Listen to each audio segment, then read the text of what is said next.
Mesdames, Messieurs, bonjour, bonsoir, c'est encore moi, Frédéric Danré, pour vous servir, journaliste, chroniqueur, magazine Marianne, habitué des sujets environnement et parfois complexes, voire compliqués. Est-ce que quelqu'un sait ici me définir ce qu'est un C2E? Eh ben voilà. Et ben voilà, donc va falloir, messieurs, commencer par une explication de texte, les certificats d'économie d'énergie ou comment valoriser les économies que l'on fait faire à d'autres pour faciliter des solutions écologiquement plus responsables, par exemple le report multimodal vers le ferré et vers le fluvial. On va voir ça, mesdames, messieurs, avec Aurélien Barbe, délégué général du GNTC, le Groupement National des Transports Combinés. À sa gauche, Éloi Flippo, vieille connaissance, responsable de... Enfin, vieille connaissance, c'est une connaissance qui est vieille pour moi et qui m'est chère, responsable de division transport de voies navigables de France. Et Cyril Thirion, chef de projet Remove à l'ADEME, qui se lance tout d'abord dans ce qu'est un C2E. Allez, Éloi. Non, tu as pris le micro en premier. Ah non, je dirais tout seigneur, tout honneur. L'ADEME a un niveau d'expertise sur les C2E qu'on n'a pas à côté VNF. Alors, explication de texte, C2E, et ensuite on passe à Remove. Merci beaucoup. Bonjour à tous. On va aller très vite sur les C2E. Donc, vous l'avez dit, C2E, ça veut dire certificat d'économie d'énergie, c'est-à-dire que l'État oblige un certain nombre d'entreprises, notamment les énergéticiens, donc ceux qui produisent et qui distribuent de l'énergie, de financer des programmes qui ont des visées de gains énergétiques. Et Remove en fait partie. Donc ils sont estampillés C2E, c'est-à-dire que nos financeurs sont donc, concernant le programme Engie, Total Energy, EDF et Distridine. Et l'objectif du programme, c'est donc bien de réaliser des gains énergétiques. Il y a tout un tas d'actions possibles pour obtenir des C2E. On peut aussi valoriser et faire des opérations de gains énergétiques sur l'habitat social, et ou financer des programmes. Et ces programmes, donc, par les financements, leur permettent d'obtenir des certificats qui doivent et qui peuvent du coup présenter à l'État. Voilà. Petite précision, mesdames, messieurs, si vous faites de la rénovation énergétique, d'abord bon courage. Et si vous sentez que ma prime rénov ne suffira pas à acheter votre pompe à chaleur, vous pouvez aller vous-même sur le marché des certificats d'économie d'énergie. Deuxième fois, bon courage, je l'ai fait, j'ai renoncé, tellement c'est compliqué. On sent que le marché a échappé de l'ADEME vers l'ANA. C'est juste une petite fleur pour vous. Bref, les C2E pour le programme Rénov. Expliquez-nous. Alors, Remove. Voilà, ouais. Parce que vous étiez resté sur le sujet d'avant de rénovation. Alors, Remove donc, sera plus efficace, j'espère. Et donc en fait, il y a deux... Ce qu'il faut comprendre, c'est que donc il faut faire du gain énergétique à travers des actions. Les actions du programme sont très simples. On estime que le report modal est un moteur extrêmement puissant pour obtenir du gain énergétique. Et donc, on va aider le report modal par deux actions bien précises.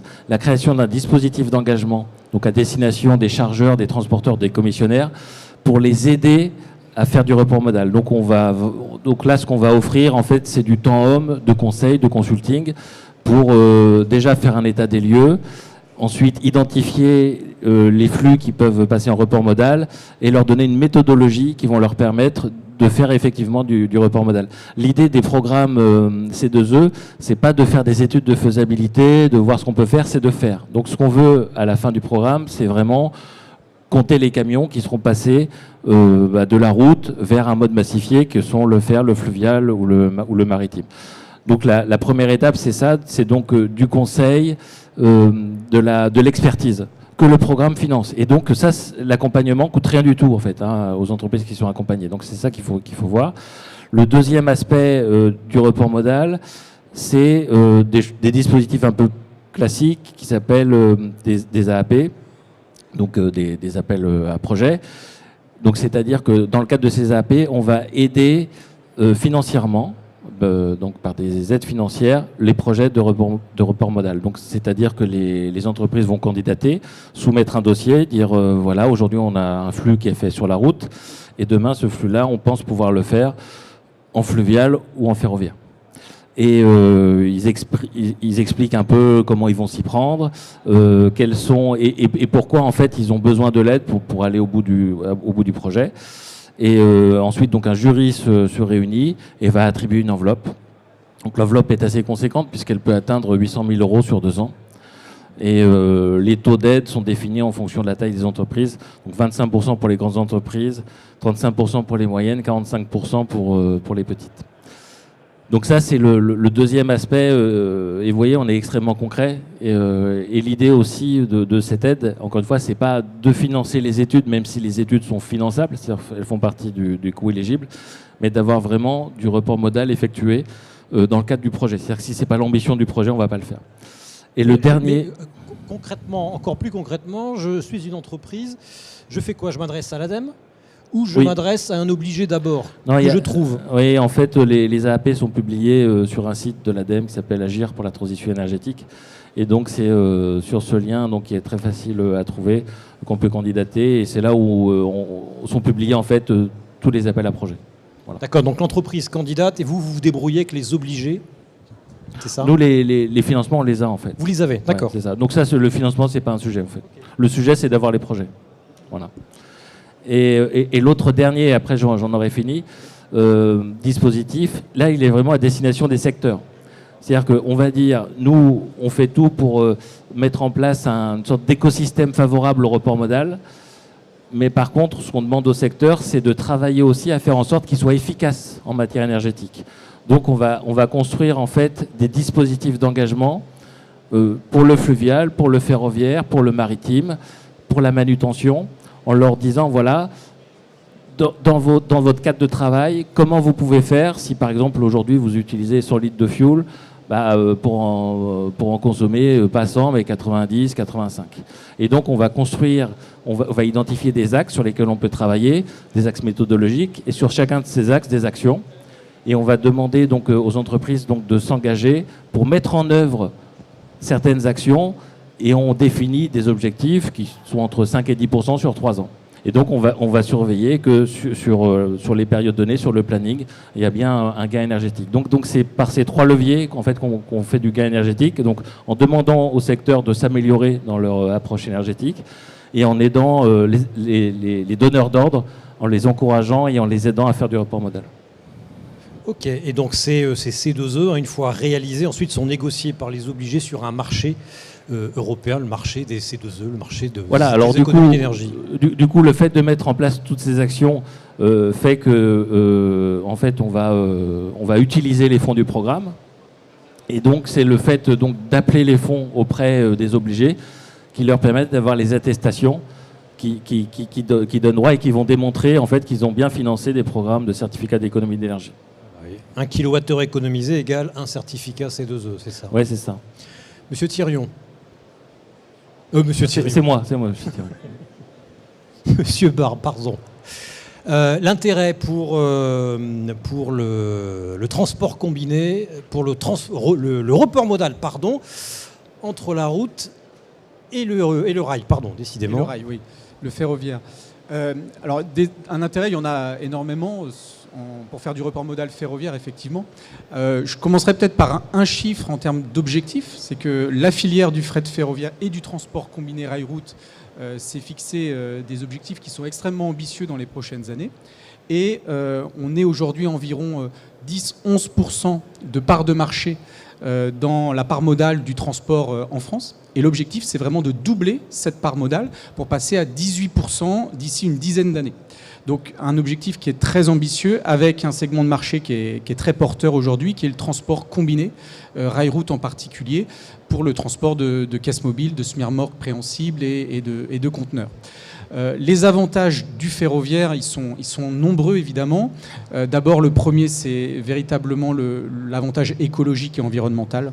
Il faut insister là-dessus. Le ferroviaire, c'est 9 fois moins de CO2 rejeté dans l'atmosphère. C'est 6 fois moins de consommation d'énergie par rapport à un transport tout route en particulier. Donc ça, c'est des choses quand même qui parlent. On est dans des objectifs de décarbonation qui sont très forts aujourd'hui, de RSE pour les chargeurs. Nous, on est capable d'apporter cette solution décarbonée. Ensuite, le ferroviaire, c'est une solution qui fait de la massification et qui permet d'avoir à la fois les avantages d'une massification sur le rail. Sur un train de combiné, on va mettre par exemple l'équivalent de 40 à 45 camions. Et en même temps, on a la souplesse de la route avec ce qu'on appelle le pré- et le post-acheminement routier. Donc autour des plateformes multimodales, on va faire 50, 100, 150 km et on a cette souplesse de la route aussi qui existe. Donc on allie d'une certaine manière les avantages des deux modes. Et on est vraiment dans cet objectif de complémentarité entre les modes. Il n'y a pas d'opposition des modes, il y a une vraie complémentarité entre la route et le ferroviaire en particulier. Et les C2E peuvent financer ça. Et alors, avec quelle façon ? ce programme Remove, l'objectif, c'est de sensibiliser des transporteurs routiers, des chargeurs, pour aller vers le mode ferroviaire qui, soit ils ne connaissent pas du tout, soit ils le connaissent mal. Donc, on veut les sensibiliser et on veut les accompagner. C'est ça qui est très important. Un certificat d'économie d'énergie peut être dépensé juste pour sensibiliser, former. Alors, ça, c'est le programme Remove qui permet justement, il y a un financement dans Remove et on va sensibiliser et on va ensuite accompagner. Moi, demain, on va avoir certainement, j'espère, des chargeurs, des transporteurs routiers qui vont venir nous voir, GNTC, la filière ferroviaire. Ils ont des projets de développement de report modal, de ferroviaire, par exemple, pour la première fois. Ils vont venir nous voir et on va les aider, on va les accompagner sur plusieurs mois pour trouver le bon fournisseur, monter les trains comme il faut, acheter peut-être du matériel spécifique, monter des études, etc. Parce que le ferroviaire, ça peut parfois être un peu compliqué lorsqu'on connaît mal. Donc il faut les aider, il faut les accompagner, il faut rassurer sur le mode ferroviaire. Et ça, c'est exactement ce que permet le programme Remove. Donc pour nous, c'est extrêmement important. Et puis peut-être juste pour terminer sur les avantages du ferroviaire par rapport à la route, il y a aussi tout un avantage social ou sociétal. C'est-à-dire qu'aujourd'hui, le chauffeur routier qui fait du combiné, il rentre chez lui dormir le soir. Parce qu'il va faire des petits trajets dans la journée autour des plateformes multimodales. Il y a des avantages aussi d'un point de vue du conducteur routier, parce qu'on a une pénurie de chauffeurs routiers, quasiment 50 000 chauffeurs routiers qui manquent en France et en Europe aussi. Grâce à la massification, grâce au rail, on a besoin de moins de chauffeurs routiers. Donc on répond à cette pénurie. Et puis je ne parle pas du volet sécurité, du volet accidentologie, etc. Donc on veut vraiment insister là-dessus. Et puis peut-être je voudrais insister sur un point, c'est le fait que la filière ferroviaire se mobilise très fortement pour améliorer la qualité de service qui est produite pour les chargeurs et les transporteurs, pour améliorer la capacité qui peut être donnée aux transports et aux chargeurs dans les prochaines années. Il y a une stratégie nationale ferroviaire, on travaille avec l'État, on travaille avec le gestionnaire d'infrastructures SNCF Réseau. Il y a des budgets très importants, on a annoncé 4 milliards d'euros en 10 ans pour le fret ferroviaire. On veut développer des infrastructures, on veut développer des plateformes multimodales, parce qu'on manque de plateformes multimodales en France. C'est quoi une bonne plateforme multimodale ? Une bonne plateforme multimodale, c'est une plateforme qui soit au bon endroit, avec les bonnes infrastructures. Alors, le bon endroit, c'est où ? Alors, le bon endroit, c'est une plateforme où il y a un raccordement routier, un raccordement ferroviaire, voire fluvial dans certains cas, qui soit de bonne qualité, qui soit pertinent. C'est une plateforme qui est capable d'accueillir les transporteurs routiers et les trains et les barges d'une bonne manière. Et il faut bien réfléchir à la localisation d'un point de vue aussi commercial, d'un point de vue business. Donc là-dessus, les études de marché sont très importantes parce qu'on a eu parfois des cas de figure, on a fait des plateformes multimodales flambant neuves dans des endroits où il n'y avait pas de business. Donc ça, c'est exactement ce qu'il faut éviter. Donc il y a un schéma directeur en ce moment qui est en train d'être travaillé avec l'État et toute la filière pour regarder exactement où on a besoin de plateformes multimodales avec les différents acteurs. Et donc, par exemple, les grands besoins, c'est l'Île-de-France, c'est les Hauts-de-France, c'est le sud-est de la France, c'est la région lyonnaise, le Grand Ouest. Là, on sait qu'on a des besoins, on sait qu'il y a un potentiel commercial qui est important. Donc, on y travaille. Donc ça, c'est un de vos objectifs, multiplier les plateformes multimodales. Et au niveau chargeur, vous avez un objectif en termes statistiques, en termes de volume, vous avez certains clients que vous aimeriez voir venir sur les plateformes multimodales ? Alors, ce qu'il faut avoir en tête, c'est qu'on peut tout transporter en combiné aujourd'hui. Il n'y a pas de critères. On fait du frigo, on fait de la marchandise dangereuse, on peut faire du vrac, on peut faire du général cargo, on peut faire beaucoup de choses. Donc il ne faut pas se limiter. Moi, j'invite vraiment les chargeurs à regarder les solutions multimodales parce qu'il y a beaucoup de choses à faire. Les objectifs, c'est vraiment de développer, de mettre un pied dans cet univers du ferroviaire et du multimodal. Et après, on peut les accompagner, on peut les aider. Éloi Flippo, qu'en est-il du fluvial ? Comment les C2E, le programme Remove, peut faciliter, ôter les scrupules de certains à venir sur le fluvial ? À peu près de la même façon que Aurélien Barbet vient de l'expliquer sur le ferroviaire, finalement, l'approche est à peu près la même. Le fluvial, c'est un mode de transport qui, par nature, est combiné. C'est-à-dire que dans la quasi-totalité des cas, il fonctionne avec d'autres modes de transport. Il fonctionne avec le transport routier. Il fonctionne parfois aussi avec le ferroviaire. C'est la raison pour laquelle nous, VNF, on a un partenariat avec SNCF Réseau. Et il fonctionne bien sûr aussi avec le maritime, puisque la moitié des transports fluviaux aujourd'hui en France se font avec les ports maritimes, donc en conteneurs notamment. Donc c'est un mode qui est complémentaire à d'autres, et c'est la raison pour laquelle nous, on s'est vraiment investi rapidement dans la construction d'un programme financé par des producteurs ou distributeurs d'énergie, qui ensuite s'est appelé Remove. C'est pour mettre autour de la table eh bien, tous les acteurs du transport pour essayer d'orienter les transports vers les modes massifiés, vers les modes décarbonés. Donc la question, elle est simple, finalement, c'est que le transport fluvial, pour fonctionner, eh bien, il doit assumer le fait qu'il y ait très très souvent des parcours terminaux, c'est-à-dire un pré-acheminement routier, un post-acheminement routier, des coûts de manutention, chargement, déchargement. Et donc finalement, le coût complet de tout ça, plus eh bien, ça représente à peu près 50%, 30 et 50% d'un coût global fluvial. Or, il n'existe pas de système aujourd'hui pour réduire cette charge de coûts connexes. Il existe quelques dispositifs. Il existe par exemple les aides à la pince de l'État, les aides au transport combiné de l'État, qui ne s'appliquent qu'aux conteneurs ou bien à certains types de produits de marché dans certaines conditions, les transports de déchets ou les transports de logistique urbaine, mais c'est dans des cas très, très, très définis. Et puis alors après il y a d'autres dispositifs comme notre propre système chez VNF, le plan d'aide au report modal, mais qui finance des investissements.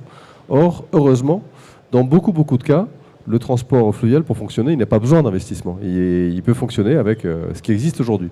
D'ailleurs, le transport fluvial sur les axes à grand gabarit, comme la Seine ou le Rhône, il peut être multiplié par 4 aujourd'hui, dans l'état actuel des choses. C'est-à-dire qu'on est largement capacitaire. Alors pourquoi on ne le fait pas ?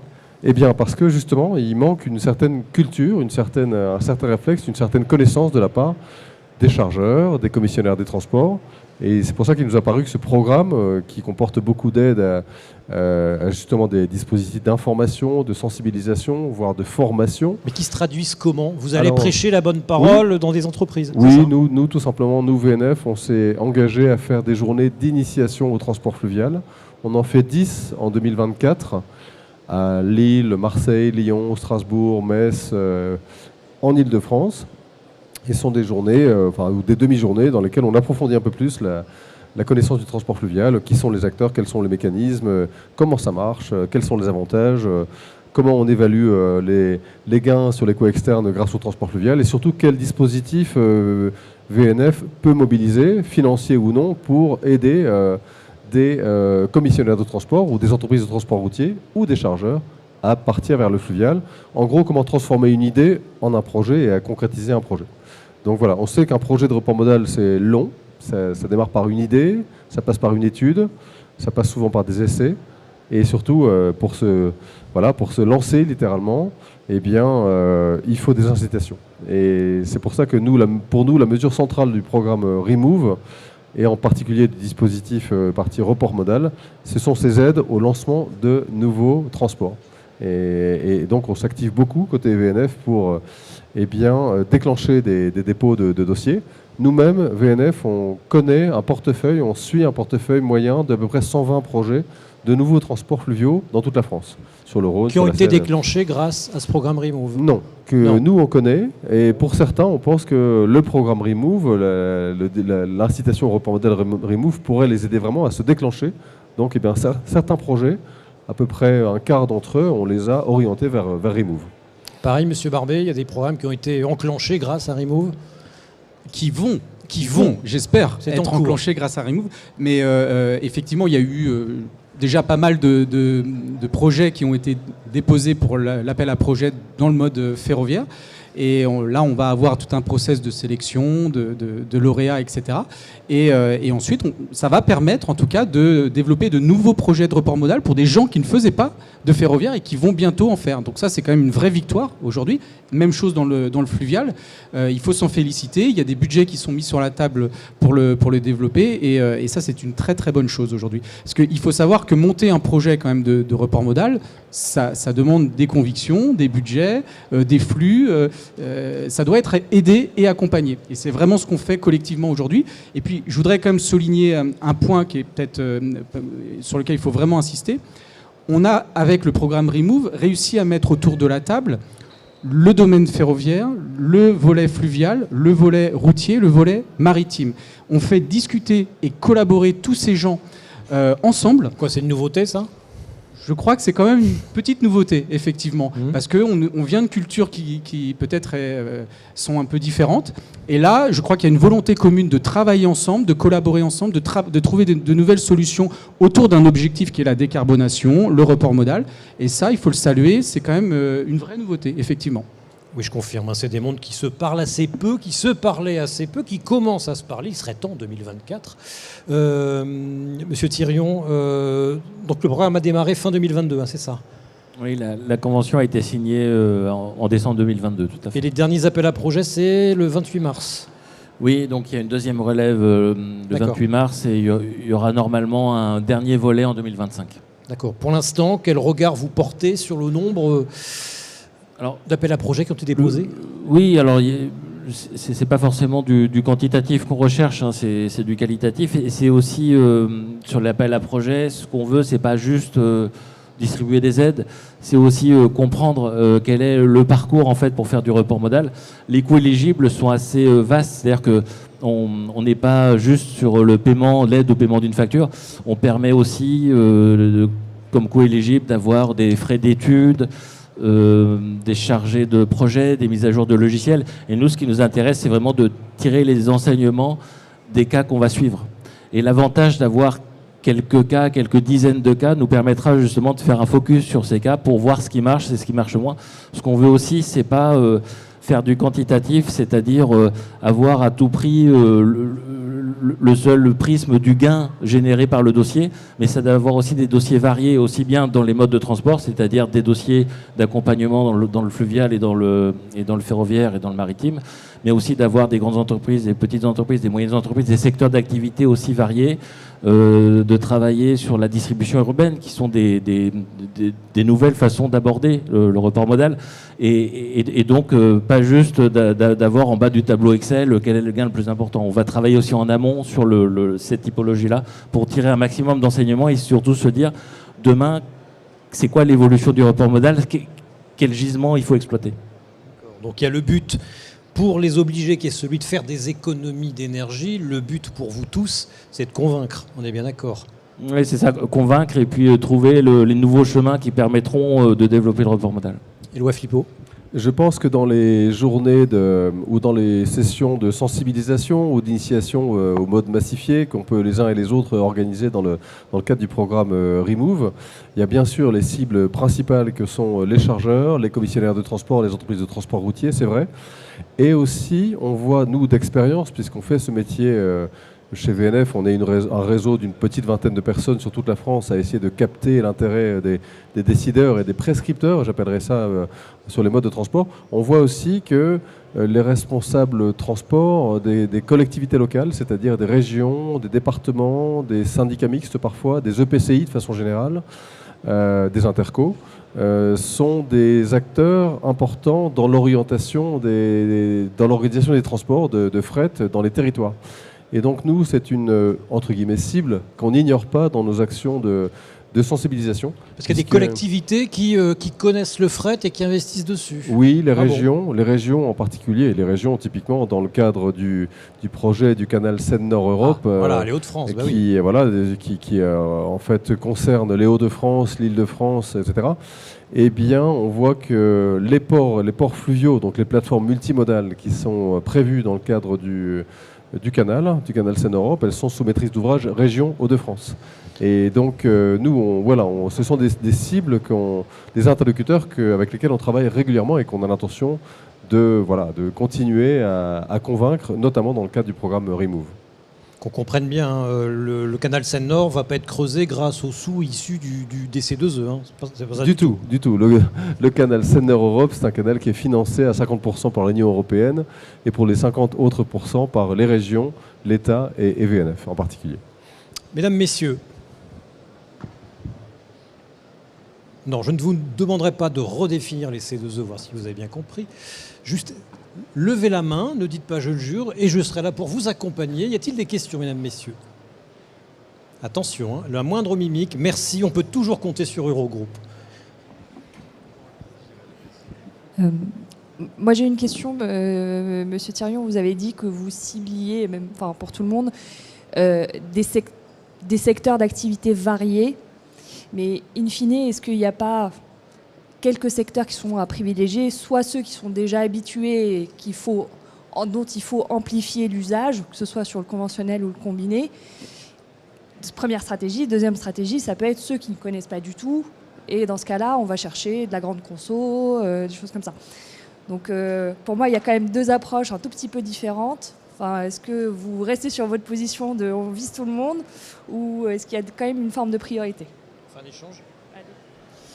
Merci de votre question. Oui, vous avez raison, c'est-à-dire qu'il y a les acteurs historiques du report modal. On peut citer des exemples que Éloi connaît sûrement mieux que moi, mais les céréales, le bâtiment sont des consommateurs, les cimentiers sont des utilisateurs, voilà, le vrac, choses comme ça, bon, le sable. Bon. On sait, on se doute, on imagine, on voit que ce sont des utilisateurs du report modal. Historiquement, on comprend pourquoi. Bon, donc maintenant, l'enjeu, c'est de les garder, et on sait que c'en est un. Déjà. Pourquoi les garder? C'est du pondéreux, a priori, ils ne vont pas aller sur le camion. Oui. À moins que les camions de 25 mètres et 60 tonnes, effectivement, ne les dissuadent.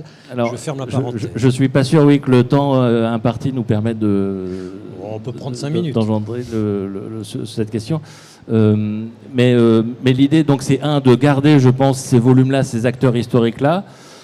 Peut-être de gagner du volume, parce que de toute façon c'est la clé des affaires, mais aussi d'aller chercher de nouveaux terrains, parce que je pense qu'il n'y a pas que cette notion de... Mesdames et messieurs, nous vous donnons rendez-vous au Happy Hour sur le Métamorphose Center et dans les allées du salon.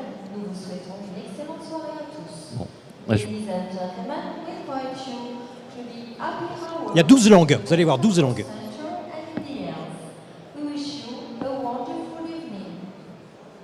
Oui, j'attends, je ne peux pas lutter contre... donc non, je pense que gagner de nouveaux territoires, c'est essentiel. C'est essentiel parce que... Territoire ou clients nouveaux? Les deux. Marchandises nouvelles? Les deux, alors sauf là où il n'y a pas de fleuve, hein, on va pas, on est d'accord. Mais Aurélien a parlé de la construction de nouveaux terminaux. Donc il faut voir où sont les flux aussi. Il faut voir où sont les besoins pour se dire là, en fonction des flux qui existent, il y a matière à faire quelque chose. Donc je pense que ça, c'est quelque chose à étudier vraiment de près. Et puis utiliser mieux les fleuves. Je sais qu'il y a une capacité. On pourrait multiplier par 4 les volumes sur les fleuves. Éloi me confirmera. Donc c'est-à-dire que l'outil qu'on a fluvial peut être utilisé encore plus. Et donc je suis persuadé, et on le voit sur la distribution urbaine, c'est des nouveaux usages. Donc je pense qu'il faut vraiment réfléchir et être innovant sur ces sujets, et qu'on n'est pas obligé de faire du sable ou des céréales pour faire du report modal. Le général cargo s'y prête très bien. Alors c'est vrai qu'à un moment donné, c'est plus facile quand on fait du camion complet que de la palette, mais là aussi peut-être que les acteurs peuvent s'organiser, comme on a par exemple sur la route, où finalement ceux qui massifient, c'est les transporteurs. On ne demande pas aux chargeurs de massifier. Le chargeur qui a une palette à faire transporter, il va avoir un transporteur dont c'est le métier de massifier, et c'est le transporteur qui, palette plus une palette plus une palette, fait un camion et va de Paris à Lille ou Lyon ou que sais-je. Donc ça aussi, on voit qu'il y a quand même tout un tas d'innovations qui sont encore à trouver sur ces modes ferroviaires et fluviaux. Aurélien Barbet. Oui, en deux mots pour vous répondre, on ne fait pas de priorisation, on ne fait pas de ciblage précis. C'est-à-dire qu'aujourd'hui, pas de hiérarchie. On est capable d'aller chercher du report modal et des nouveaux flux sur beaucoup de choses, sur beaucoup de secteurs, beaucoup de typologies de marchandises. Ça, c'est le premier message. Deuxième message, pour le ferroviaire en particulier, je pense que là, il y a un segment de marché qui est très porteur, qui est vraiment le combiné rail-route par rapport au conventionnel. Le conventionnel est historiquement plus ciblé sur des produits très industriels, et on sait très bien qu'avec la désindustrialisation de la France, c'est un peu plus compliqué. Donc l'objectif, c'est vraiment de garder ces flux-là sur le conventionnel, et plutôt d'aller chercher des nouveaux flux avec une croissance très forte sur le combiné rail-route en particulier. Voilà. Et un petit mot sur les méga camions, parce que je vois que ça vous intéresse. Sur le volet ferroviaire en particulier, c'est vrai que c'est une vraie alerte, c'est une vraie crainte pour dire les choses.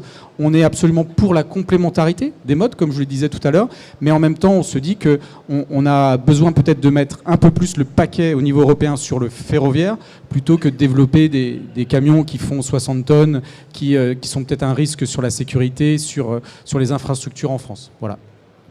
Oui, ça illustre l'effet rebond. L'Europe autorise ça tout en engageant la réflexion sur l'Euro 7, qui a pour but de tuer finalement les motorisations à combustible fossile. Bon, enfin bref, essayez de comprendre. Éloi ? Juste pour confirmer les propos d'Aurélien, les marchandises qui sont potentielles candidates au report modal, elles sont extrêmement diversifiées. Nous, côté VNF, on connaît du report modal de colis en logistique urbaine. Dernier exemple en date, Ikea, dans Paris, et d'autres enseignes très, très connues. On connaît bien sûr de la palette, on connaît du conteneur évidemment, on connaît de la caisse mobile, on connaît même, comment dirais-je, on connaît des vracs secs et des vracs liquides qui sont très traditionnels. Bref, toutes les catégories de marchandises sont ciblées et on voit dans le programme Remove que les projets dont on a connaissance aujourd'hui couvrent déjà une palette très large de marchandises sans aucun a priori en fait. Une petite dernière pour la route, mesdames, messieurs. Bon, vous avez été brillants, messieurs. Merci d'être restés jusqu'à 18h sur les C2E. Donc vous pouvez aller à l'Happy Hour, vous pouvez faire ce que vous voulez. Si vous prenez le RER, c'est à vos risques et périls. C'est comme ça, voilà. À demain. Demain, j'anime un débat sur les ZFE à 15h30, les zones à faible émission. Merci à tous et à toutes.